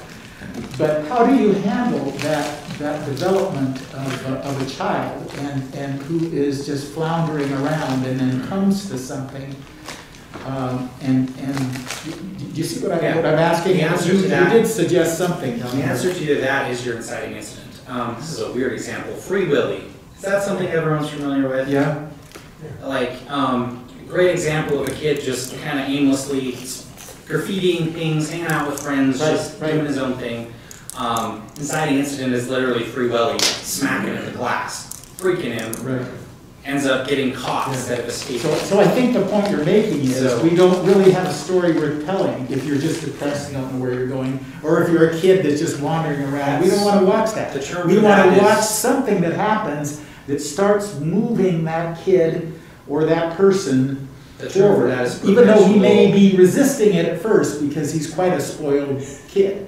Yeah. That's good. There is an issue with Dakota, and that is he starts out lamenting his biracial stats, and the kid's calling him a half-breed, and not embracing his Native American part. And as he moves through the story, he gets to the point where he fully embraces his Native American heart, if you want to call it that. So I don't, if you move this too fast, that gets lost. Yeah. So he starts out with an identity crisis. Yeah, yes. That's what it is. But do you call that inner conflict? Identity crisis? It is, and ultimately, I mentioned when they share primary noise and chaos, typically someone in an identity crisis is out causing their own ruckus. They're out drinking at parties. They're out doing things they're not supposed to be doing. Yeah. They're causing their own noise and chaos. They're their own, they're sharing that noise and chaos. And yes, Roy's there at the campfire, and you have that back and forth, but Dakota's making a lot of noise too. And if your story is primarily character-based, and I just want to show somebody who's kind of a schmuck at the beginning, and then gradually he gets better at the end, it's not going to have an inciting and an action. It's a question of how to get those two things together. Preserve your character arc, but have something that at least reluctantly he is trying to do. Right. And so if you go the character route, you're into European slow things that aren't contemporary anymore. You've got to have the character arc and the action. Perpetual exposition is what that typically is called. Perpetual exposition, showing Yeah. character. Yeah. So you establish a primary actor, you establish a viewpoint character, but then beyond establishing those first two roles, nothing ever starts in the action. Right. No inciting incident happens, no system's ever established for any type of conflict to happen with. It's just this, you're typically just looking at the pawn as their life lays out. Yep. You're not looking at a new struggle at the beginning of a story. Yeah. Story as defined in many different fields is very simply nothing fancy. 1, 2, 3. The story has a beginning, the story has a middle, the story has an end. And what those are is challenge, which is 1, struggle, which is 2, resolution is 3. Resolution. Yeah. But without your inciting incident, the middle and the end of your story never happen. Yeah, you're talking about the European model. That's a three-act says play. about It's that. not- European films do this. American films start with a punch in the face. Yeah. So, but But he's been talking to the Europeans enough. They're changing. So they're going to give us a run for our money. now, these structures don't have to be a punch in the face. I've seen some very beautiful films done. It's actually a film festival. There was a Japanese film. It was really fun to watch. One of you guys introduced me to it not too long ago. I was reviewing just submissions for one of the festivals. Yes, it was the one about the guy who has to go in as successor for the sword fighter. So these structures can happen quietly. They can happen at these laid-back paces. They can happen on a country farm or in the jungle in South America, where life is very slow and very laid back. But the structure is still there. Something still happens that changes the way things are. There's still a system and a new struggle that arises because of the changes. There's still a resolution, and then a new life kind of emerges from that struggle and that resolution. So, all right. Any questions? And we are 1:51. So, That's great. Yeah. Give me a hand. Good job, Hiram. skimming the tip of the iceberg with this stuff. I was literally telling you, like, if you start getting into role function traits, there are a lot of very specific traits that emerge for the PA, for the central viewpoint character, for the primary norm breaker. Criteria, these patterns that were discovered that emerged, that are very specific to all these different roles. So you can really dive into this pretty deeply and you can get very specific. I've gone into films working out of LA where we went minute by minute and tracked every single emotional signature and every single variant based on every single character. So what I'm looking at here is just your prime emotional signature. So, you know, I mean, you are looking at a drama. You've written a drama, you know. Your primary norm breaker wins here and here, system goes down, and the audience cheers. Traditional dramatic signature. But you have a lot of other layers in here that have different tones. Mac's story at a sub-level, if you want to look at that structurally, is a tragedy. You've got these tones for these stories happening within your prime emotional signature that are flavoring that heavily. So it's really fun when you could break that down and track everything. And then you can start deciding, how sad do I want this to feel? Like, do I want to have like a little satire in here to like make a point? Do I want, you know? So it's like you can play with quite a bit, moving these roles around at a substructural level to really hone in exactly how you want people to feel and how you want them to like soak up that theme you're trying to So like the love story between Megan and Dakota, kind of plays out in sort of a side. But if you were doing an advanced structural analysis, we would pull that out. We would look at what roles in that particular story Dakota and her fill, how that story plays out, how that story ends, and we would look at that entire emotional signature, and it's called a movement. And that would be that romance would be part of the flavor that gives your entire drama its initial, you're building a soup. It's a soup, but what kind of a soup is it? Seasonings. So is Katie calling a subplot a movement? So movements are shifts in power, but shifts in power are caused by smaller subplot movements, really. It's smaller stories happening at a structural level on a smaller scale, sharing characters with the larger story, but not sharing them where they're executing roles in the same way.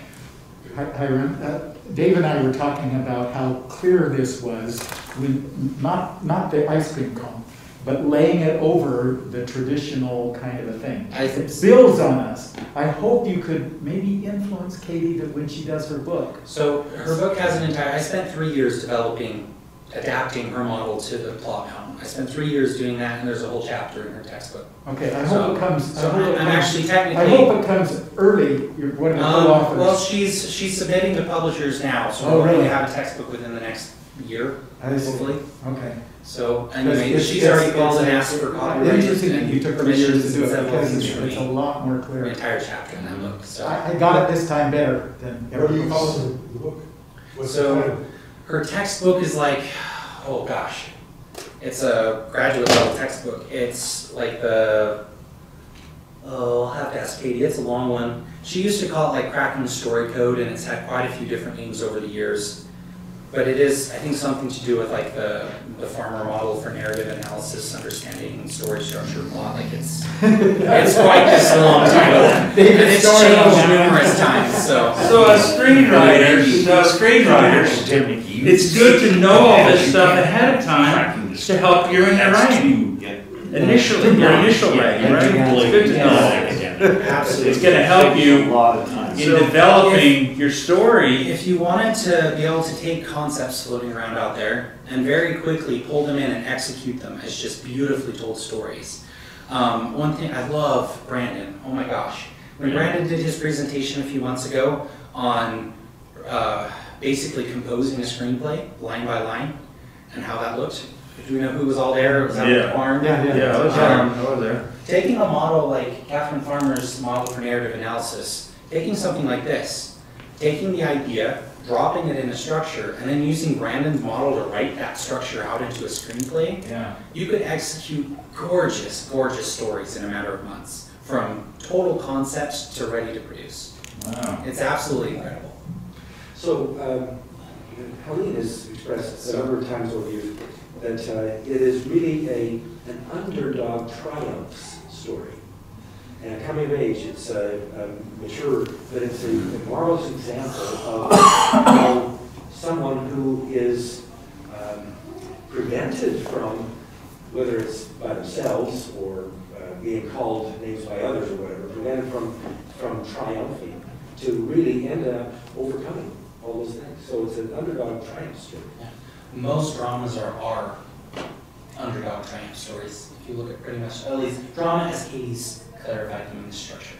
If you look at drama as it's referred to in general cinema, general this, general that, drama has a million connotations. If you're using the title drama to element, like to outline when, lost when, and that's what you're calling a drama, almost every drama is that underdog story. Whereas a tragedy can sometimes go the other direction. You get the king, and he's brought tragedies, it's actually interesting. When you look at tragedies, adult tragedies, there is a lot of other things. That's another interesting thing. Central viewpoint character, we could spend a lot of time on that alone.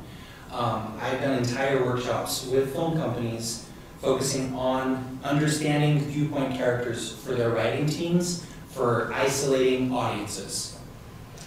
There are a lot more criteria for central viewpoint than most anyone understands. But you're picking your audience when you choose your central viewpoint character. You're choosing age range, you're choosing gender, you're choosing the relatability of many aspects far beyond what most people understand by making that choice when you start writing something. And you know, there's quite a few rules, I call them rules, but they're patterns that were discovered because they were effective or because they were extremely ineffective. So understanding those, it's not like It's not like you have to follow this rule or you're going to fail. It's like 40 years has been spent examining tens of thousands, if not hundreds of thousands of works now over the last 40 years, looking for these patterns and what these patterns mean for the success of those works when they're introduced to their intended audiences. So, again, I would love helping someone write just an on-point, like satire. Satires are their beautiful, beautiful stories. I hate the way I feel when I watch the satire. I hate it, but they're a beautiful story, normally for a noble cause. But you don't go in to help someone write a satire telling them it's going to be a blockbuster success. You don't do it. If it's executed well, if you've got beautiful cinematography and it's got the legs that it needs, you'll probably get some pretty serious critical recognition. You might win some awards if you submit it through the process to be even selected or looked at for awards. But you're not going to have a box office success. If you want a box office success, you're looking at other emotional patterns. You're going to want to do something like a comedy or a farce, or the most popular is drama. Different forms of drama are the box office big sellers. And ultimately, at the heart of most dramas is hope. Hope that you can triumph, no matter what the odds. So that's what Walt Disney sold. That's what Disney continues to sell. But structurally worldwide, across countries, across all of this, it has continued to prove, even across many different languages and cultures, that those patterns are what draw people to them, because they're looking for hope. They're looking for that. That doesn't mean it's the most important by any means, but like it depends on what you're after. Like, if you want to cause social change, look at writing a tragedy or satire. If you want to cause, if you want to make a lot of money, look at writing some form of a drama, maybe even a crime drama, and if you really want to mix in these other flavors, you can do that at the substructural level. It's not this cut and dry formula, and that's what I always try and help people understand. You're understanding the building blocks. It's 1 plus 1. What can you do in mathematics just using subtraction and addition? So, anyway. Ultimately, by the way, a computer processes only by some addition and subtraction. So a multiplication is a series of additions. Hiram, I would appreciate knowing some films where the point of view character is different. When you talk like that, I think of, if you remember Days of Heaven, it was a Terrence Malick film. Yeah. And the little girl is up on top of the train thing. She's the point of view character.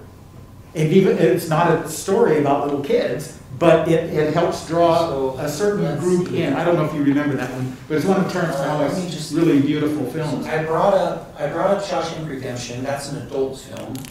And the point character there is Morgan Freeman. Yes, he's narrating it. He narrates it, but you also follow Morgan through the prison. Right, Morgan's watching Andy's story. Right. And so that was a great example of where they've split. And part of the reason that was a choice, a good, well-informed choice. Nobody wants to follow someone through a story that they're worried is going to be a murderer. Yeah. So you've either got to conceal that that's even a possibility to trick your audience into being okay with that, or you've got to add some distance, which is what they did in Shawshank. They added a different character you could watch the story through. Yes. Until you knew that Andy was innocent at the very end. Yes. So again, very interesting choices with central viewpoint character. Another good one would be, it's a children's work. It has Shawshank, top of the line for IMDb for years and years. Another great one, let's do a children's work, would be Bridge to Terabithia. Sorry, I need a drink. Yeah. Your primary actor, what's her name? It's the girl. Bridge to what? The Bridge to Terabithia. Does anyone, did I get to That's Bridge to Terabithia is about a kid who ends up making friends with a girl who's very adventurous. And she takes him on these adventures kind of out into the woods over a river that's very dangerous, especially during flood season. And they go on these adventures in Terabithia, which is her imaginary world she's invited him into. And he's learning life lessons and many things that are very important. There's some really awesome themes woven in there. But what ultimately ends up happening is we start with him, and we meet, what is her name? We meet her through him. We follow him into her world and her adventures. Her parents are always telling her, please stop crossing the river, it's not safe. And it ends up a big storm. There's something in Terabithia that she has to go get that's important. And she ends up crossing the river during a flood and she dies. So that would be a children's tragedy there, but it added some distance because it is a children's work by splitting the roles there. You're not following her as a viewpoint character and dying with her in the river. You're following her best friend. Yeah. And you're viewing the story through her friend. Yes. Interesting thing about her too, I talked about noble intentions. Most tragedies were built around trying to isolate something. The point of the Bridge to Terabithia, ultimately, your system would be nature, and this idea that nature should not be toyed with. But like Leslie, that's her name. Leslie's character, she's outgoing. She's making friends with people that most people just reject and shove in corners. She's this very noble heart trapped in a very young body. And her adventures in Terabithia and all of this are her going into a world where she can make changes that would better people's lives.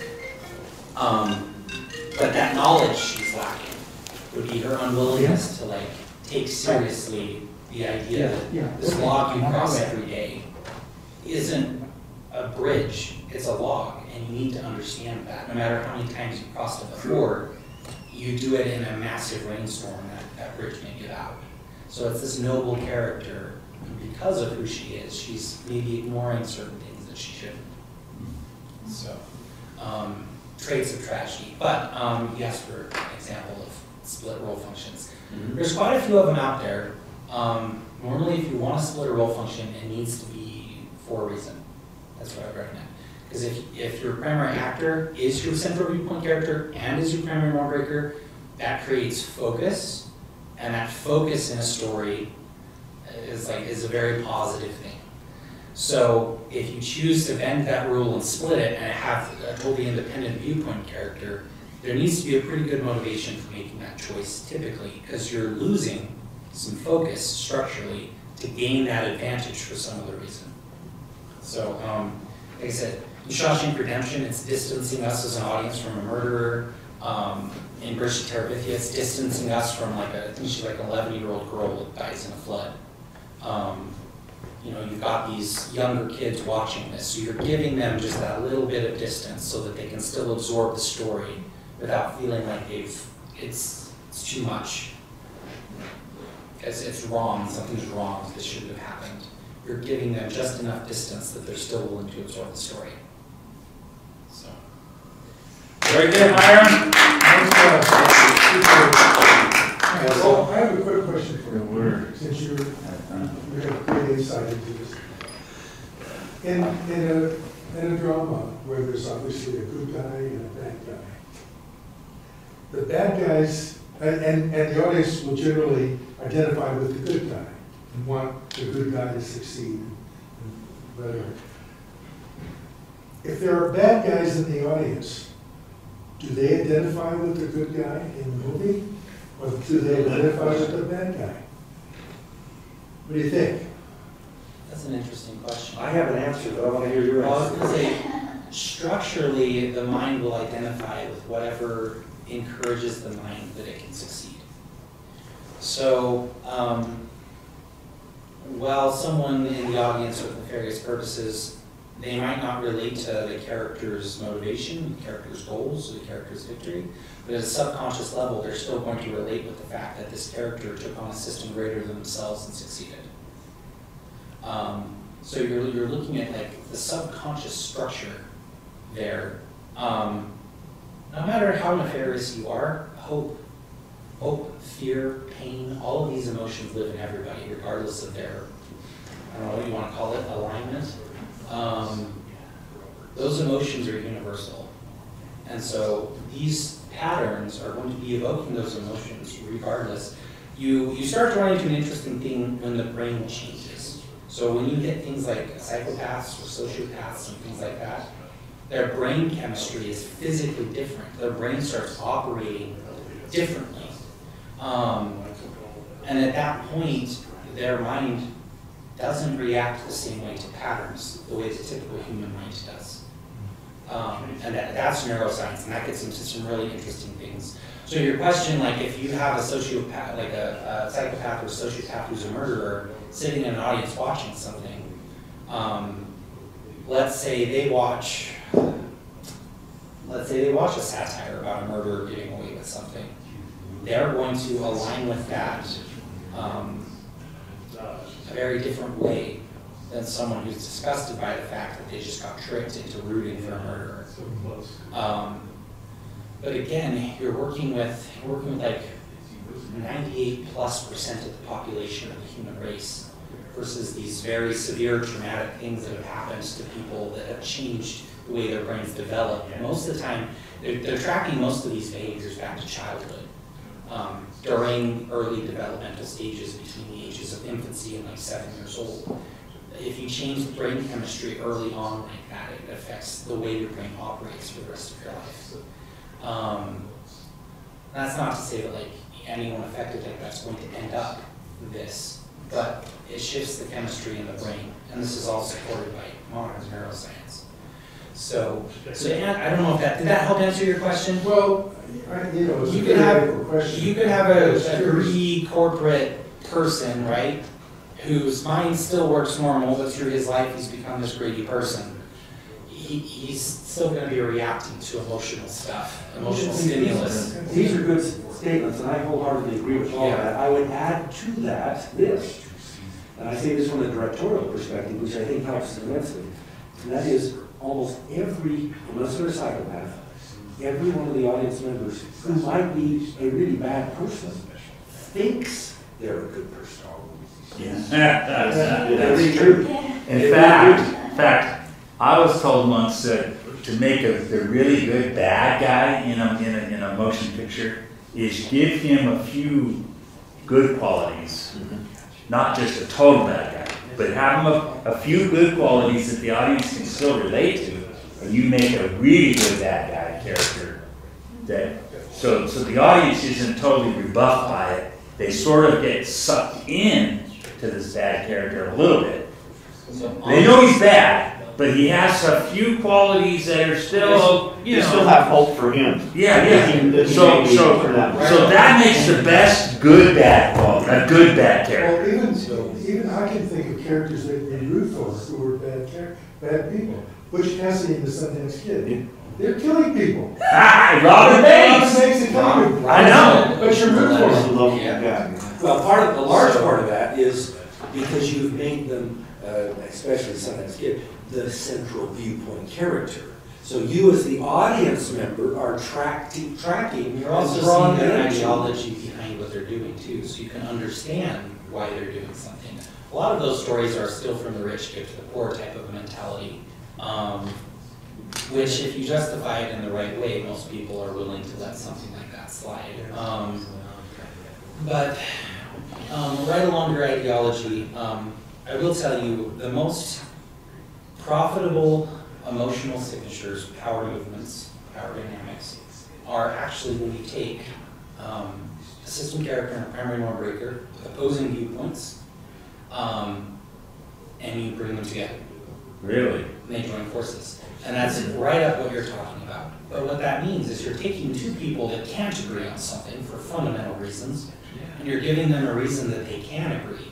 What's really interesting is when you pull someone who maybe previously was a villain down to your side, it's really interesting from a structural and a power dynamic standpoint, because you now get all of their experience doing all of these things that your hero would never have access to. You have that experience being rerouted now to a noble cause.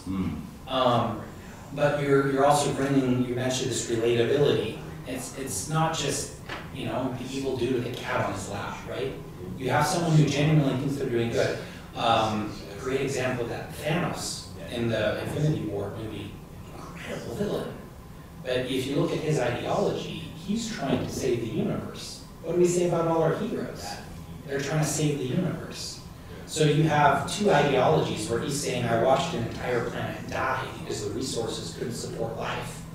So I'm going to give the universe a second chance by wiping out half of all existence. That was Thanos' way of saving the universe, not destroying it.